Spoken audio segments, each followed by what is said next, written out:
Sessions with Dr. Botgore presents Lenny, written and narrated by Lorne Bronstein. As far as friends went, Lenny didn't have any. Unless, of course, you count the rotting corpse that was once a feral cat left to decay and become one with the shag carpet. In a desperate attempt to scavenge for food, the stray scouted through a trash bag left open on the floor, only to choke on a cellophane wrapper sprinkled with the remnants of a tuna sandwich forgotten long ago. Lenny forgot he ever let the cat in, and as for the smell of decay, by the time the cat died, the sweet acrid aroma of decomposition became as much of a staple in the Briston household as chocolate chip cookies are to Christmas. Lenny was lonely. The neighbors could smell the aroma that permeated from his house for blocks.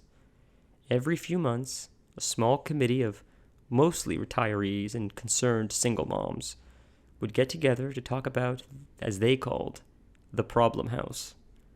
After seeking the advice of a real estate lawyer, they faced the bitter realization that the state of New York was liberal-minded in their property laws and prided itself on offering homeowners autonomy over their domicile. Best you can do is write letters, and if you notice anything in the public roads that disobey the bylaws, I guess you could report it. Maybe after enough fines you may get the hint, but I wouldn't count on it. Wise words from Roberto Misham, your friendly neighborhood real estate lawyer. The letters began to pile on the front of Lenny's yard until the stack of papers began to disintegrate into an ink-filled pile of mush, adding to the already unseemly appearance of the house. The neighborhood kids would spread rumors, saying Lenny was some kind of a vampire, and if you stayed out too late, he would grab you. Now, vampirism wasn't beyond the realm of possibility. Lenny rarely left the house, only seeing the sun on the odd occasion when he ventured down the decrepit, rotting wood stairs of his porch to fetch groceries left at the stoop by the delivery man. Lenny didn't have many allies, except one. You see, next door was Nancy Cartworth, an older red-headed woman who lost her husband in Korea and both her sons to the needle. Other than her small Irish setter Rupert, she didn't have many friends. Nancy always liked Lenny, and she felt bad for his situation. She knew him since he was a child and watched as he went from a bright-eyed young boy filled with potential to a binge-eating neurotic hermit. Lenny would spend hours on the computer watching videos of quote-unquote vloggers, a term used to describe everyday people who recorded every waking moment of their life, from their first shit in the morning to their bedtime routine. His genre of choice was travel vloggers. These nomads traveled the world sharing unique experiences to their online audience. There was one specific vlogger Lenny considered his favorite. Her name was Candy Jestin. She was a travel vlogger and model. Candy was a 22-year-old with red hair, a slim figure, and enough plastic surgery that her American doctors refused to work on her any longer. Her most recent video was titled, "Can You Help Me?" To Lenny, a new upload felt like Christmas Day. Lenny would prepare a favorite meal, sit in his comfy chair, and let Candy's beauty radiate from the screen. One day, he would marry her. She just didn't know he existed yet.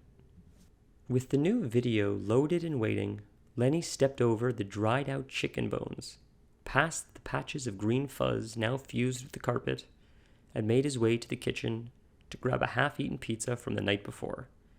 As he inched closer to the pizza, flies darted from their partially open box. Lenny swatted his chubby arm to distance himself from the flies, grabbing the pizza box and a bottle of now flat room-temperature diet soda. Lenny was careful not to trip on any of the garbage left on the floor to ensure his spoiled, fly-infested pizza made its way to his destination safely. Like a captain at the helm of his ship, Lenny was finally ready for his voyage into the ether. With a greasy finger, he clicked the left mouse button to play the video. Nothing happened. He clicked his mouse with rapidity. As the button sprang back into his greasy finger, he pressed harder, hoping that would jumpstart the frozen video. Lenny's breathing became shallow and rapid. His face became red and hot. Lenny lifted the mouse and slammed it down on the wooden desk. Plastic and springs ricocheted off the surface, flying in every direction. "Fuck!" Lenny yelled as he slammed both greasy hands down on his mechanical keyboard, cracking the plastic frame and sending the spring-loaded keys in every direction. Candy just needed help. Why? Who knows? All Lenny knew was he needed a new keyboard and mouse. It's been 40 minutes since Lenny broke his mouse and keyboard. He looked online and saw if he ordered them, even paying for express shipping, it will take until tomorrow to arrive, and God forbid something goes wrong and it gets delayed another day. Lenny scratched his oily beard as he contemplated alternatives. Best Electronics was only a 4-minute drive, he thought to himself. I could be in and out in minutes. It's been months since Lenny has left the house. Lenny was nervous and borderline agoraphobic. The thought of going to the store caused him to break out in a cold sweat. But that's when Lenny thought back to Candy Justin's title. Can you help me? He didn't have a choice. If he was going to marry Candy one day, he needed to be there for her when she needed him most. With that, Lenny grabbed a crusty, sweat-stained t-shirt from the floor and his stretched-out black basketball shorts. He felt good. He hadn't dressed up like that in a long time. Lenny noticed a feeling he hasn't felt in a long time. It was confidence. Taking one final deep breath of the rotten air that clung to the peeling wallpaper like asbestos, Lenny stepped outside in his door. The creaking, decrepit porch. The sun beat down on his face, exposing every blemish, pimple, and open sore hiding under the thin layer of grease that covered his skin. Lenny squinted and quickly hobbled to the car in hopes to avoid any nosy neighbors. Chapter 3. When Lenny pulled into the Best Electronics parking lot, which was mostly empty, except for a few beat-up older models of popular cars parked at the far end of the parking lot, Lenny figured they were the employees' cars. As per the store policy, the closest spots to the store were reserved for the customers. Doing the Lord's work, Lenny chuckled to himself as he passed by a beat-up 1979 Honda Civic, trying to ignore the anxious feeling building like an active volcano within him. Lenny pulled into the closest spot to the store. As he looked at the rearview mirror, looking back was a large man with disheveled hair and a neckbeard that would put a dwarf to shame. Lenny's heart was racing. His stomach leapt to his throat. Breathing became shallow and swallowing felt impossible. It's not too late to turn around, Lenny thought to himself. It was then that he remembered why he was doing this. His princess was asking. No, she needed him. Lenny thought back to the title. Can you help me? Scared or not, he must do it. If not for himself, then for her. Lenny tried to take a deep breath, but that was cut short by his stomach making contact with the steering wheel. He let out a phlegmy cough. Finally, he caught his breath and exited the vehicle. As he stepped out, the vehicle rocked from the shifted weight. With each step closer, he could feel his heart rate increasing. It's been longer than he could recall since he's visited a store in person. Lenny's hands began to feel frozen and clammy. Beads of sweat raced down his back, only to be stopped by the sweat-stained, worn-out elastic band of the boxers that should have been washed months ago. The sweat from under his arms began to pool in the fabric of his shirt. A cool breeze passed him by, but he paid no mind. His vision narrowed to a pinhole while a black abyss surrounded him. The outside world no longer existed. His stomach was in knots, his throat dry and tight. His mind raced with thoughts of begging for the sweet embrace of death just to end this suffering. As he approached the door, he heard a voice in the back of his mind. It's not too late to turn back. And with that, he stepped into the store. The store had a familiar smell, something like cardboard boxes, ammonia, and sweat. Lenny remembers coming here, often with his father, to pick out games or DVDs. Lenny's father was a big film buff, with some of his favorites being the classic Gary Cooper westerns. Despite the initial apprehension, there was an unrecognizable comfort to being here. The layout hasn't changed since Lenny was a kid, and something about the smell. It worked like a time machine, even if only for a moment. Lenny felt like his parents were still alive. And any minute, his dad would emerge from the DVD aisle with a new Western for them to watch later that day. Lenny noticed the same bin of unorganized discount B-movies with character actors you may recognize but not know their name. That's been a staple of the store as much as the lights and drywall. As Lenny made his way to the back of the store, slowing down as he approached the DVD aisle, DVDs as far as the eye could see. For a moment, a brief moment, Lenny forgot about his anxiety. But like the career of many of these unknown actors, the feeling was short-lived. Lenny knew the computer section was located at the back of the store. Employees, mostly young kids in blue pin-up shirts, were located all around the store, congregating in small groups, chatting with one another, as kids do. Like a deer in a game season, Lenny moved swiftly in hopes to not be seen. As he approached the computer section, he scanned his environment. A young mother with bright blonde hair and a face that screamed injections argued with her child. A young man with buzzed hair and little hairs on his upper lip indicating the start of facial hair. The boy's awkward height and appearance led Lenny to believe the boy was high school age, and the boy's attitude confirmed it. The mother and son were arguing while the store clerk, a young man in his 20s with shaggy blonde hair and a 5 o'clock shadow, moved boxes and straightened them, pretending to be busy.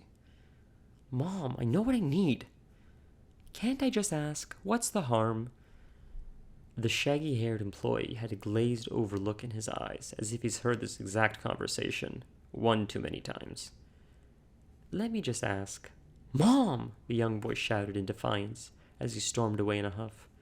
The woman looked at the black screen of a floor model computer and adjusted her hair.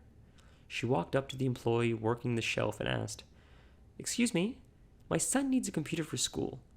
Do you have any recommendations?" The employee did his best to act like this wasn't a daily occurrence and walked her to a table with many computers on display, all ranging in price. With the worker distracted, Lenny scurried down the aisle with the keyboards. The aisle was large, and the option of keyboards even larger. Some keyboards were giant, while others were half the size of the traditional keyboard. Some keyboards split in two pieces, while others claimed to glow every color of the rainbow, and a few colors the eye can't even see. A section of keyboards claimed to be mechanical and prided themselves in the click they made with each key pressed, while other keyboards gloated about the silence of their keys while in use. Lenny scanned the shelves for something similar to what he previously had. That's when it happened. That feeling a deer feels when they know they're in the crosshairs. Death is imminent. Before Lenny could run, he was stuck dead in his tracks by those 4 deadly words. "Can I help you?" A chill ran up Lenny's spine as the siren in his mind screamed, "Run!" His throat began to close and breathing became labored. Lenny's mouth became the texture of sandpaper as his vision closed around him. Sweat gushed from his pores as his heart raced. With what little strength Lenny could muster, he turned around and said, no, I'm good." Lenny grabbed the first box in sight and ran for the self-checkout. As he made his way to the exit, receipt in hand, an older gentleman with a gray beard and blue pin-up shirt waved and said, "Have a great day." Lenny paid no mind and ran out the store. As soon as the fresh air hit his face, he threw up. With Operation Peripherals a success, Lenny took a deep breath and drove home. When he pulled onto the road of his home, he noticed his elderly neighbor, Maureen Hallam, tending to the hedges that separated Lenny's house from hers. When Lenny's father was still alive, he took great pride in those hedges and ensured they were maintained and trimmed for optimal growth. Since his passing, Lenny hasn't given the hedges a second thought, letting them grow into a tangled, overgrown mess of a wall. Maureen was clear about how she felt about the untrimmed hedges. Maureen was a heart-in-her-sleeve kind of gal. She lost her husband to the Koreans during the war, and since then she referred to it, doesn't trust those Orientals. Maureen took nothing for granted and expected those around her to do the same. Maureen had a short stature, as short as you'd imagine your great-grandmother from old country. Her wiry white hair covered her skeletal frame. She was frail and looked like she could give out any day. Lenny did not like looking at her. Her mere existence was a subtle reminder that death waits for no one. As Lenny got closer to his house, he tried to think tactically how he could sneak in without feeling the bitter wrath of a resentful old widow. 4 houses away, she's already waving in his direction. Jesus fucking Christ, Lenny exasperated. As he pulled into his driveway, she was already talking to him. She was oblivious to the fact that with his window up, he couldn't hear a word she was saying, and instead saw an older woman moving her lips and acting out a conversation similar to the silent films she probably grew up with. Lenny chuckled to himself, at her expense of course, and stepped out of the car.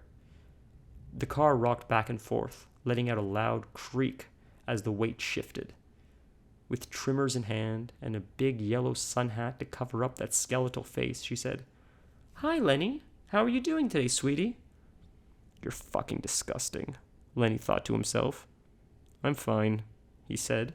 Before he could continue, she cut him off. "I made a pork roast." She looked down somberly.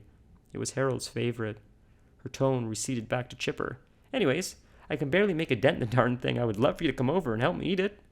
Without missing a beat, Lenny said, "No thanks," and walked into the house. Maureen, still talking, said, "Okay, sweetie, I'll just leave some by the doorstep," and she continued to trim the hedges, humming a tune lost to time. Chapter 4. By the time Lenny came home, it was late in the afternoon. Just in time for the now thawed pizza that's been sitting on the counter, waiting to be devoured since the morning. Lenny grabbed the now floppy, now mushy pizza, a shell of what it once was when it's in its frozen state.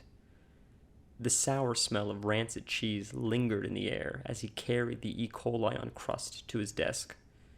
With greasy fingers, Lenny opened the box to his new keyboard and discovered something he had not expected. Paired along with the keyboard was a Bluetooth webcam. Lenny grabbed the keyboard and mouse, removed them from the plastic wrap, and threw the box on the floor. The box smacked the floor with a loud crash as the webcam rolled under his desk, becoming one with the mess. With keyboard and mouse intact, Lenny was finally ready to settle into his favorite internet personality. Today must have been a special day, because to his surprise, Candy Justin was wearing a yellow bikini that appeared to be held together by no more than dental floss. She was stomach deep in a hot tub and talking to the camera in a much more somber tone than usual. In an attempt to increase the volume, Lenny pressed a button that looked like a volume key. The window playing the video closed. "Fuck!" Lenny screamed as his fists came down like 2 anvils in a fit of rage. Moments before making contact with the keyboard, Lenny remembered the trouble he went through to obtain it. Not wanting to relive that horrid experience, he took a deep breath and let the anger dissipate into deep breathing. "No more breaking," Lenny said to himself. He opened the page again and started the video. Candy stood stomach deep in a hot tub in her yellow dental floss bikini. "Hey guys, Candy here. So I have some bad news, babes. As you know, I do everything in my power to stay beautiful for you, babes. I work so hard every day to maintain this." Candy ran her fingers up and down her body while swaying. "So anyways, last week I visited Dr. Feldman's office to talk about my next round of surgeries. He was being a real dick," Candy pouted. "That dick," Lenny said under his breath. The video continued. "Anyways, like Dr. Feldman said I was no longer Candy lifted her finger to make air quotations. Candidate, or whatever that means? He said I could no longer be a client of his or something? I don't know. Doctor talk." Candy shook her head back and forth, pouting, imitating a child. "Anyway, so I asked my friends for their doctors, but their doctors all said I was too high risk to work on." "Idiots," Lenny murmured to himself.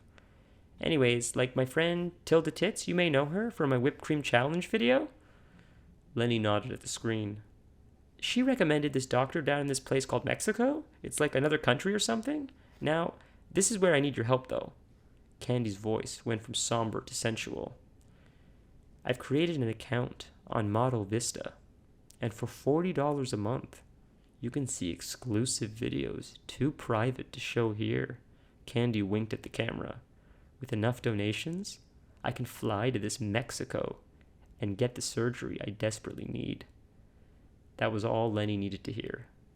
Before the video ended, he was already on Model Vista, inputting his credit card information.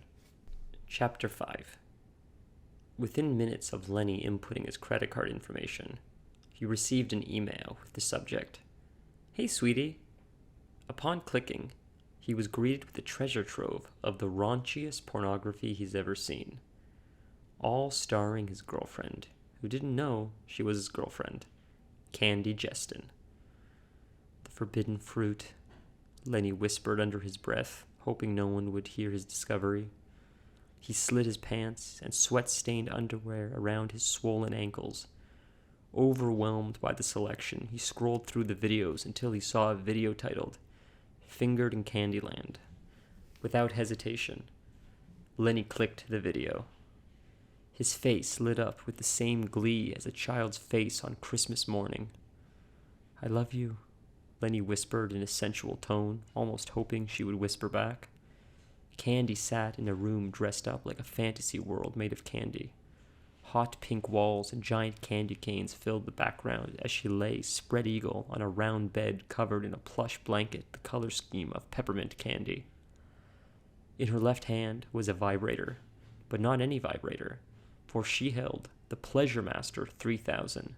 Banned in 30 countries, the Pleasure Master 3000 was one certification from illegally being declared a power tool.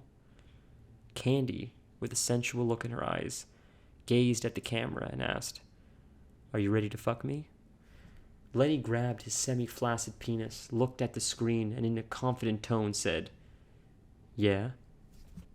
Candy turned on the Pleasure Master 3000. The roar of the motor sounded like a Boeing 747 taking off. She began to move it to her crotch, and upon making contact, she let out a squeal that sounded both pleasurable and painful. For added lubrication, Lenny spit in his hand. Accompanied with the spit was the remnants of the melted cheese and grease from the thawed pizza from moments before. As Candy's moans grew, so did Lenny. As she screamed, "I'm going to fucking come," that was all it took, and Lenny ejaculated all over the screen, the new keyboard, and himself. Millions of Lenny Juniors ran down his sweaty chest, making contact with processed cheese and sweat. The euphoria that overtook Lenny was enough to tranquilize an elephant. Within moments, Lenny was snoring, still as a statue, while the semen and thawed pizza crusted to his new keyboard. Chapter 6. Lenny awoke to the sound of moaning. His eyes darted to the screen, and to his surprise, the archives of videos continued to play throughout the night. Lenny grabbed his phone, and with an overgrown, fungally infected nail, he scraped away the remnants of dried seminal fluid that blocked his screen. He saw a notification from Candy's channel with the title, "Thank you." Lenny slid the notification to the left, opening the application and automatically playing the video. Candy was in a yellow and red polka dot bikini sitting in a bathtub. She had an off-yellow beverage in her hand in a large martini glass one could assume contained alcohol. Suddenly, Candy looked at the camera as if she hadn't noticed it was there previously and said, "Oh, didn't see you there." Lenny knew her well enough to tell by the tone of her voice that she was in a much better mood than the previous video. He smiled, knowing his queen was happy.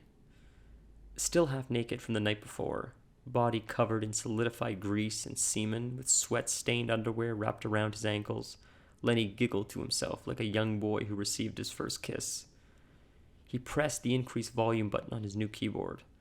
The button crunched as he broke the layer of semen that created a barrier over the key. His greasy finger left a gleam on the key that reflected what little light broke through the mostly closed curtains.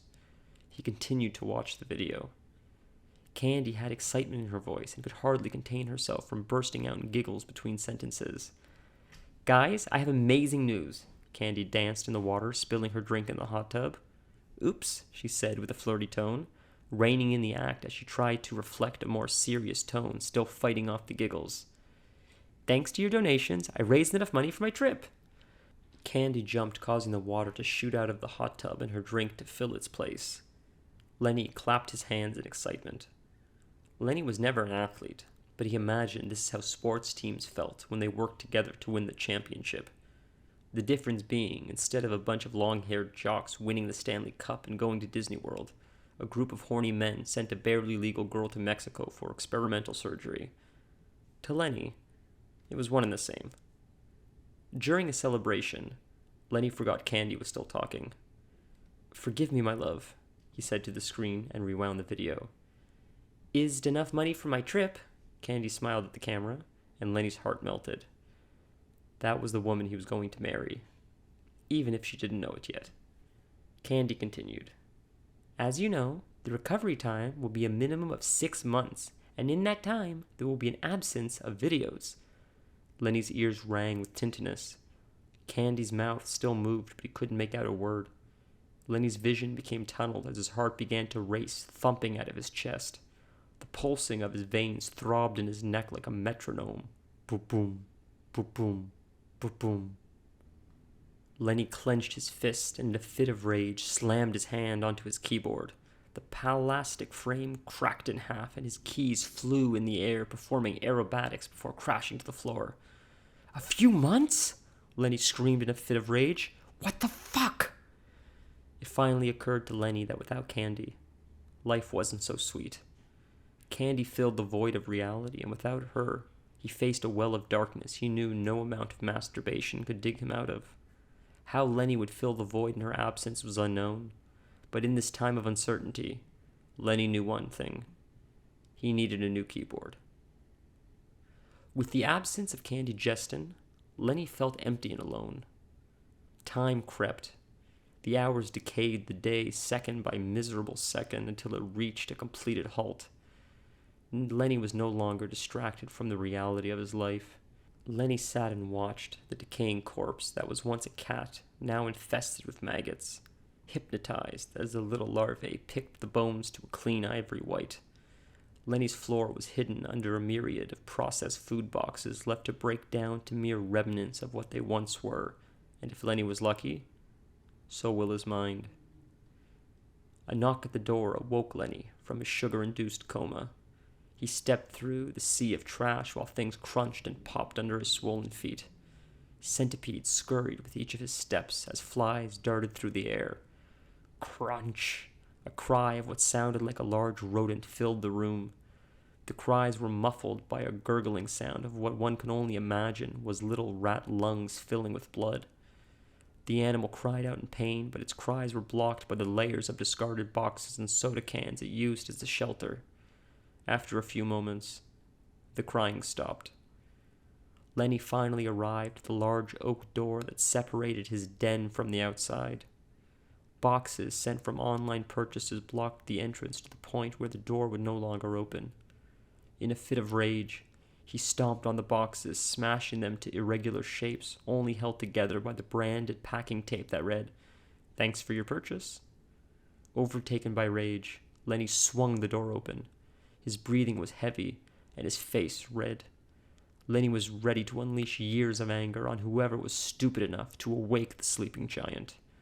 To his surprise, it was a box left on his doorstep. He completely forgot he ordered another keyboard after breaking it last night. As familiar as an old friend, something about the box brought him comfort. As he bent down to lift the box, his knees cracked like walnut shells. The tape read, "Thanks for your purchase." Lenny cracked a warm smile and went inside. Albert Einstein's theory of relativity declares that time is relative, implying the rate in which time passes is dictated by one's frame of reference. In Lenny's case, time has come to a standstill. It has been 48 hours since Candy left, only forever to go. Lenny needed a distraction. A man's will is strong, but the flesh is weak. His penis was raw and swollen from continuous masturbatory sessions. Lenny opened up VideoTube, the website he first laid eyes on his future wife. He began to scroll endlessly, hoping something would catch his attention, and even if only for a moment, anesthetize the pain in his heart. Suddenly, Lenny's eyes caught a large man with big bristly beard. The man looked like a modern-day Viking. The man stood in a kitchen, dangling a habanero pepper over his mouth the way you would bait a fish. The video had big, bold, comic-looking typeface that read, "Habanero Challenge." Lenny clicked the video. Loud music started to play over text that read, "I'm not a professional, don't be dumb and try this at home." The music and text faded to reveal the modern-day Viking with his blonde, shaggy hair and unkempt beard that hung just above his nipples. Despite the man's appearance, he looked no older than mid to late 20s. Behind him was a luxurious kitchen that looked like the set of a cooking program. The man stood behind an island that separated the kitchen in half, with a black marble finish that gleamed and sparkled from the overhead lighting. On the counter was a glass jar labeled habanero peppers, with a warning beneath, "Caution, very hot." The man looking directly into the camera took a deep breath and shouted, "What's up, ladies and genitals? If this is your first time here, I'm Tyler, and this is my channel." In jest, the man blew a kiss to the camera. He continued, "I was called out by Chrissy Y to do this habanero challenge, and I ain't no bitch." The man bared his teeth like a rabid dog. "So let's get it, motherfuckers!" The man unscrewed the jar, lifting a little orange pepper by the thin green stem. The pepper had indents and marks that said, "Don't eat me." The pepper glistened in the light as the pickling solution dripped onto the black marble table. For those of you who don't know, the habanero challenge is eating 3 habanero peppers in under 3 minutes and not washing it down. If you drink milk like a pussy, you lose. Tyler popped the pepper in his mouth, yanking at the stem behind it like a soldier with a grenade, and began to chew viciously. Within seconds, his eyes became as wide as he let out a breath of air from his mouth. Oh! Tyler chewed quickly and swallowed, opening his mouth and sticking his tongue out to reveal he finished it. His face became beet red and began to glisten in sweat. "Whew! They are hot as a motherfucker!" Tyler grabbed another pepper and bit into it, throwing the stem behind him. He winced as the spice took hold, and he chewed as quickly as possible, opening his mouth and sticking out his tongue to reveal another empty mouth. His face became flushed as sweat dripped off his nose. His eyes watered as a combination of drool, pepper juice dripped onto his beard, getting lost in the jungle of hair. "Ah, fuck!" he let out in pain, wincing as he stuck his hand in for the third and final pepper. But before he put the pepper in his mouth, he was overtaken by the hiccups. No, he quickly said, "Fuck it," and put the pepper in his mouth. Tyler leaned on the black marble counter, head hung down, face beet red, sweating and trying to fight the hiccups, and losing. Tyler chewed manically, trying to swallow among the barrage of hiccups. Sweat and drool poured off Tyler's face, pooling into the black marble counter. Tyler's beard was checkered with bits of saliva and habanero. He banged the marble and lifted his red, sweat-covered face. Sweat flung towards the camera as his bloodshot eyes locked onto the viewer. As Tyler opened his mouth and stuck out his tongue, the saliva was pooling off his tongue and onto his beard, the sweat dripping from every pore of his face, his eyes watering to the point of blindness. Trying to talk, Tyler was taken over by continuous attacks of hiccup. Trying to act tough, he tried to subdue the pain until suddenly, his eyes became wide. His beet-red skin became as pale as the white light hanging above, like an inactive volcano without warning. Tyler blew chunks everywhere. Vomit flung from his mouth with force that looked like something from a Tom Savini film. His breathing was labored. After one big breath, and like a deer in the headlights, he looked scared and vomited all over the counter again, all over himself. Tyler was leaning over the counter, retching in pain, when suddenly the screen went black. The video came back with Tyler looking much better. His shirt was clean and his beard, well, at least it didn't have vomit in it. He was sitting on a large black fabric couch in what appeared to be a living room.